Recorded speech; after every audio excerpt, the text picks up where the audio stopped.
Hello guys, welcome to another video of stock market friends. Shubham papers limited का जिस IPO का day 3 का subscription open होने जा रहा है, जानेंगे लाइव सब्सक्रिप्शन 2 दिन में कितना जीएमपी कितना चल रहा है, लिस्टिंग कितना मिलेगा, अप्लाई करें या फिर नहीं, लास्ट डे है तो फाइनल डिसीजन क्या होना चाहिए। चलिए फ्रेंड्स, वीडियो स्टार्ट करते हैं। आईपीओ 30 सितंबर को ओपन हुआ था, 3 अक्टूबर आज के दिन क्लोज किया जा रहा है। 93.7 करोड़ का book build issue IPO 61.65 lakh shares का फ्रेश इशू किया गया है। अलॉटमेंट डेट फाइनलाइज किया गया 4 अक्टूबर। 8 अक्टूबर लिस्टिंग डेट है, एनएससी सॉरी बीएससी एसएमई पे लिस्टेड किया जाएगा। प्राइस बैंड है 144 टू 152 रुपीज पर शेयर का।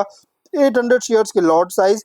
ग्रेडेक्स corporate services lead manager, Gradex share broking market maker, big share services registrar है। प्रोमोटर होल्डिंग के प्री इशू 94.81% का, पोस्ट इशू 69.67% का होल्डिंग देखने को मिल जाएगा। एंकर इन्वेस्टर से 26.7 करोड़ का फंड रेज कर चुका है। सब्सक्रिप्शन की बात करें तो क्यूआईबी से कोई सब्सक्राइब नहीं किया गया, 2 दिन में तक कोई सब्सक्राइब नहीं हुआ है। एचएनआई से 2.59 टाइम का, जो कि लगभग फुल्ली सब्सक्राइब हो चुका है। रिटेल में 5.47 टाइम का ओवर सब्सक्राइब है।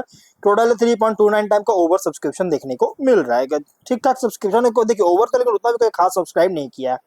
जीएमपी की बात करेंगे, 60 रुपीज का जीएमपी ट्रेंड कर रहा है। 39% का डिसेंट लिस्टिंग मिल रहा है, मतलब कंपनी जो लिस्टिंग दे रही है डिसेंट लिस्टिंग देने जा रही है। बिजनेस की बात करें, अक्टूबर 2006 में इनकॉर्पोरेट किया गया था। क्राफ्ट पेपर प्रोडक्ट्स का मैन्युफैक्चरिंग करती है, जिसमें कंपनी वेस्ट पेपर को as a raw material use करता है।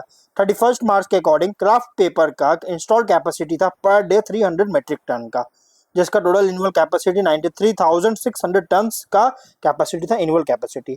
और कंपनी जो है क्राफ्ट पेपर ड्यूप्लेक्स बोर्ड्स का अलग अलग शेड्स में मैन्युफैक्चरिंग और सप्लाई में एबिलिटी हो चुका है। इनका प्रोडक्ट जीएसएम रेंजिंग के अकॉर्डिंग देता है, जैसे 120 से लेकर 300 तक। बस्टिंग फैक्टर है 16 टू 35 तक। डेकल साइज है 2000 mm से 4400 mm तक, और रील डायमीटर के साथ अप टू 1400 mm तक।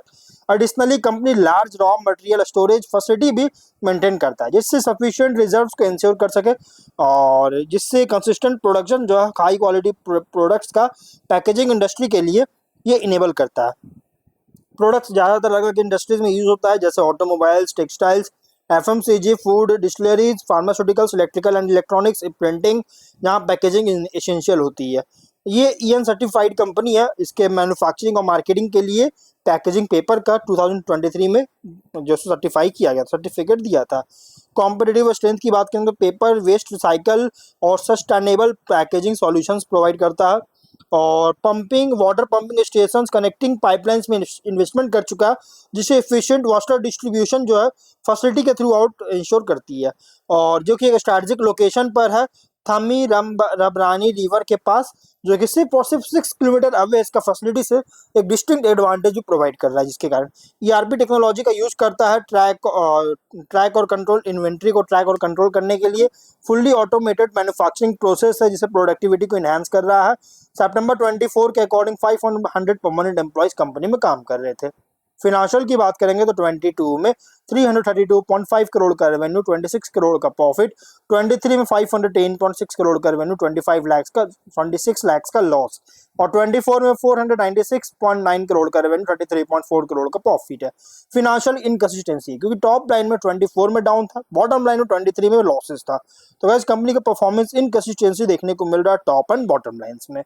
और अगर हम बात करेंगे इस कंपनी का कुछ रिस्की पॉइंट का, तो यहाँ पे कुछ रिस्की पॉइंट भी है। तो रिस्की पॉइंट क्या है आखिर, देखिए यहाँ पे कंपनी जो है रिसाइकल्ड वेस्ट पेपर पर कंपनी रिलाई करता है, जिसके कारण अगर मटेरियल में कोई कॉस्ट में या सप्लाई फ्लक्चुएशन होता है, तो उसके प्रोडक्शन इफिशियंसी जो हो रहा है, प्रॉफिटेबिलिटी को अफेक्ट कर सकता है।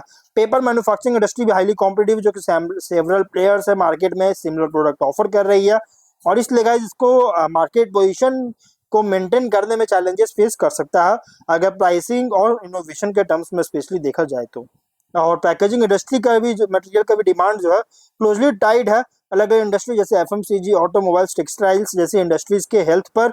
और इसलिए कोई भी डाउनटर्न होता है, इकोनॉमिक डाउनटर्न इस सेक्टर में, तो कंपनी का सेल्स ग्रोथ को निगेटिवली इम्पैक्ट कर सकता है। ये कुछ रिस्की पॉइंट भी है। और ऑब्जेक्टिव की बात करेंगे तो सब्सिडियरी में इन्वेस्टमेंट करके कैपेक्स रिक्वायरमेंट करना चाहती है, और जनरल कॉर्पोरेट पर्पस के लिए फंडिंग चार्जेस की आईपीओ लाएगा। तो overall company highly competitive fragment segment में ऑपरेट कर रहा है, लेकिन पैकेजिंग इंडस्ट्री के लिए जो प्रोस्पेक्ट है, एक बहुत ही ब्राइट प्रोस्पेक्ट है, इसको कंसीडर कर सकते हैं, जिसके अकॉर्डिंग गाइस आप अप्लाई कर सकते हैं। लेकिन मैं कहूँगा फिर भी गाइस, अगर आप अप्लाई करना चाहते हो तो मत कीजिए, रिस्की बहुत ज्यादा है इसको अप्लाई करने में। तो हम लोग जो है वीडियो को यहीं पर एंड करते हैं। अगर कोई डाउट है कमेंट बॉक्स में पूछे। मिलते हैं नेक्स्ट वीडियो में, टिल देन बाय बाय।